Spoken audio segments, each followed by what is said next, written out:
What's up, everybody? Welcome to BioS 3 Raw TV. Today is Brady running in out here. Today is June 5th. And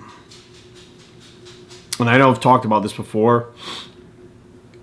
This video's up. They're way in the back. I mean, they're like when I first started doing YouTube.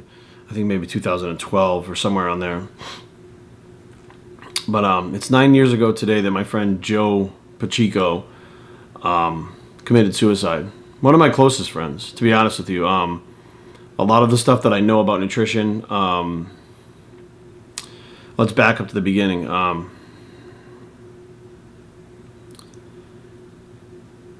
met Joe when I was 17 years old.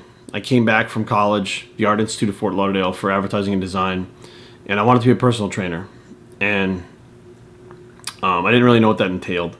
So before I got my training certification, I actually started working at Daniel Chapter 1, which you guys maybe heard me talk about that a lot.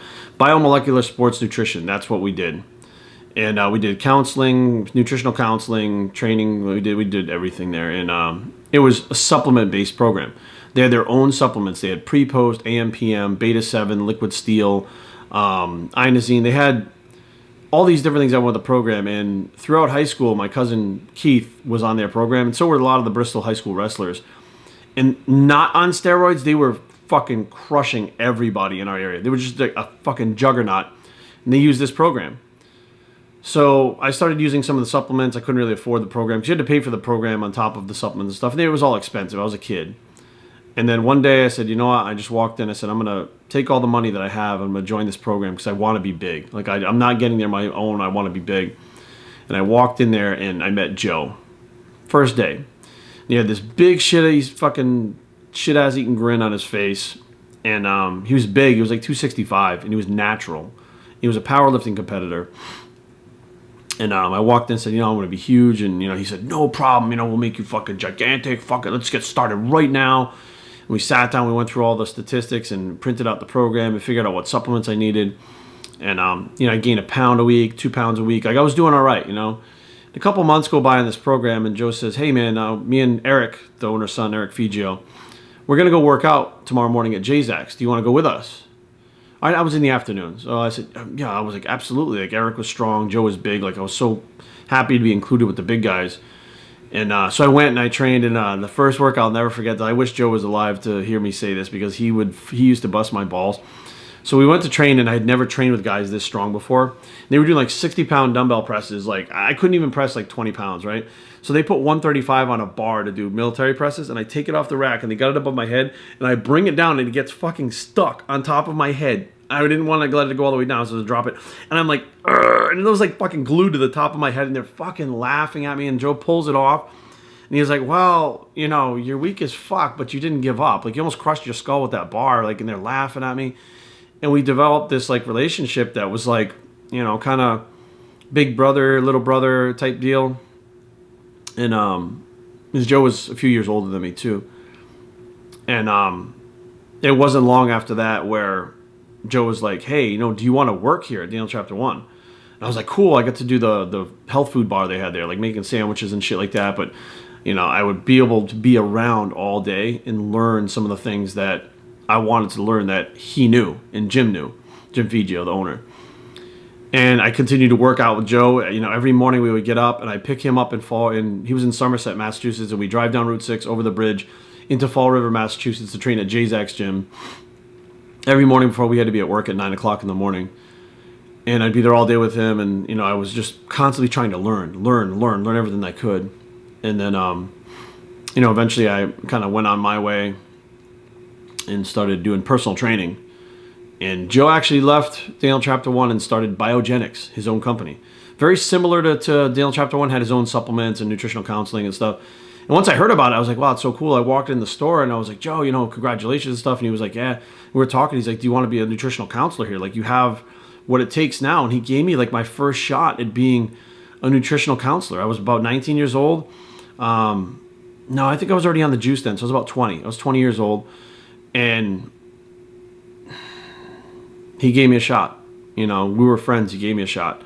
And over the years, I got developed into the drug habits and stuff. And I pulled back from a lot of people in my life, and Joe was one of them. But we were like super close. And then literally, like 15 years goes by or something like that. It was 10 or 15 years. And I get clean and I run into a friend of ours, a mutual friend, Bruce Goes, who used to work with us. And he said, I got Joe's phone number. I was like, get out of here. I was like, give me his phone number. Like, I want to call him. Right? I haven't talked to him in forever. So I literally called Joe out of the blue. I haven't talked to him in like 10 years, right? He has no clue what's going on. I said, is this Joe? And he's like, yeah. I said, Joe, you'll never guess who this is. And he starts guessing. He starts fucking guessing people, right? And I'm like, what the fuck? Like, the most random shit. I'm like, no, it's Jerry Warden. He was like, what the fuck? He's like, what happened to you? Where are you? And I said, look, I'm in Maryland now. I said, but I'm in Rhode Island. Like, I'm visiting my parents. Where are you? Let's get together. And he's like, I'm actually living in my parents' house. My parents sold me the house. They moved. And I own their house now. So me and my family actually live in the house that I used to live in when I was a teenager. I was like, holy shit. So I met him and his wife, Tanya, at Swansea Total Fitness. He walked in. He wasn't that 265-pound guy anymore. He was like maybe about 190 pounds, real lean. And it was just a different Joe. We'd all been older and matured. I was smaller now, etc. And I was bigger now because I was smaller because I was 270 something when I worked there. And it was like no time had ever passed at all. Like, it was just, we picked up right where we left off, and I was so happy to see him. And he's like, the family, do you want to come see the family? We left the gym and went right to his house to see, he had the twins when I was, he had Jackie and the twins when I was working there, but he had 2 more kids afterwards, and a brand new baby boy that was about 5 weeks old named Jackson. And it was amazing. It was so cool. I was so happy to have Joe back in my life because he was a positive influence, and he was like tough love. Like, he would really bust your balls, but it was like your brother busting your balls. And I went back to Maryland and we kept in touch. We talked all the time, and it was what it was. And him and his wife Tanya actually separated after I got back. They separated like a few months after I got back to Maryland. And at the time, me and my girlfriend Angelica had split too. So we were both kind of like, girls suck, bro. I'm never going to date again. I'm just going to concentrate on my business. Fuck this. We did that whole spiel. And he had a contracting business now, and he was working his ass off. And we would go back and forth. We talked a couple times a week, and I was so happy, man. I had my friend back, like my true friend. Like, he didn't give a fuck that I was a former heroin addict. He didn't give a shit we were just. So one Wednesday, I'll never forget, I was training clients, and I get a call, and I have my little flip phone. And I look at it, and it says Joe. I call him Joe Zoid. Long story. And I said, I'm with clients. I'll just call him back. I put the phone in my pocket. I silenced it. And I just figured I would catch up with him later. And Saturday, I get a call like in the morning from him, which was really weird. And I picked up the phone. I said, hey, Joe Zoid, what's up, man? And he goes, and I hear, hey, Jerry, it's Tanya. I said, hey, T, what's up? What's going on? She says, Joe's dead.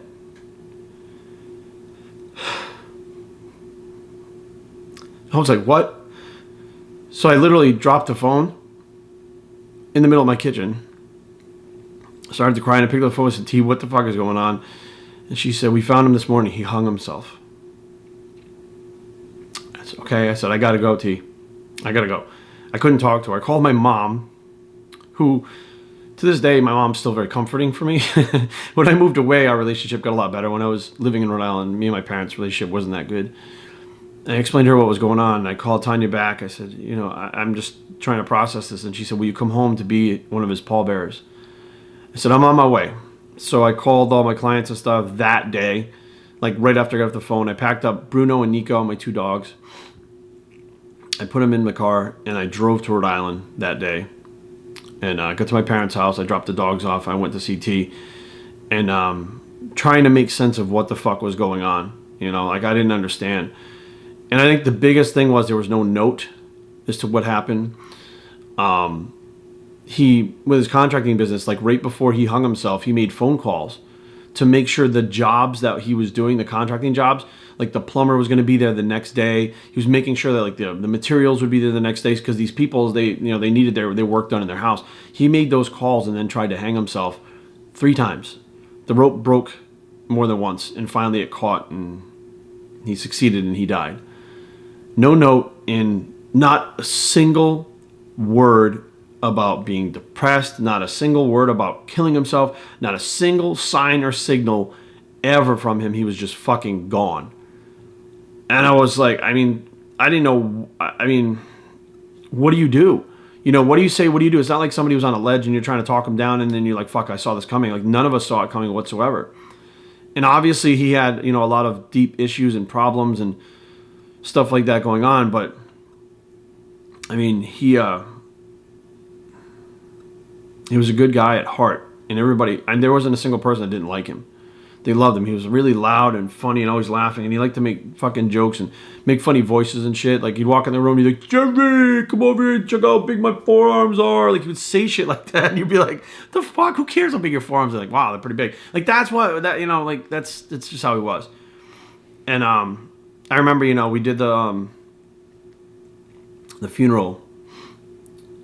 And I remember to this day, the pastor or the priest or whatever it was at the funeral saying, what am I supposed to do?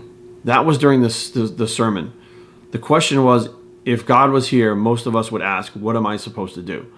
And at the time, I was like, what the fuck? But I get it. You know, why are we here? What are we supposed to do? What is our purpose? All of that. Deep thinking for somebody who's a meathead when they're, you know, in their 20s. Like, but I remember, you know, I did the funeral, like, you know, the next day, and I went to T's house for the post, you know, funeral things. We buried him, and Tanya actually filmed the funeral. She was like filming it. I'm like, Tanya, what the fuck are you doing?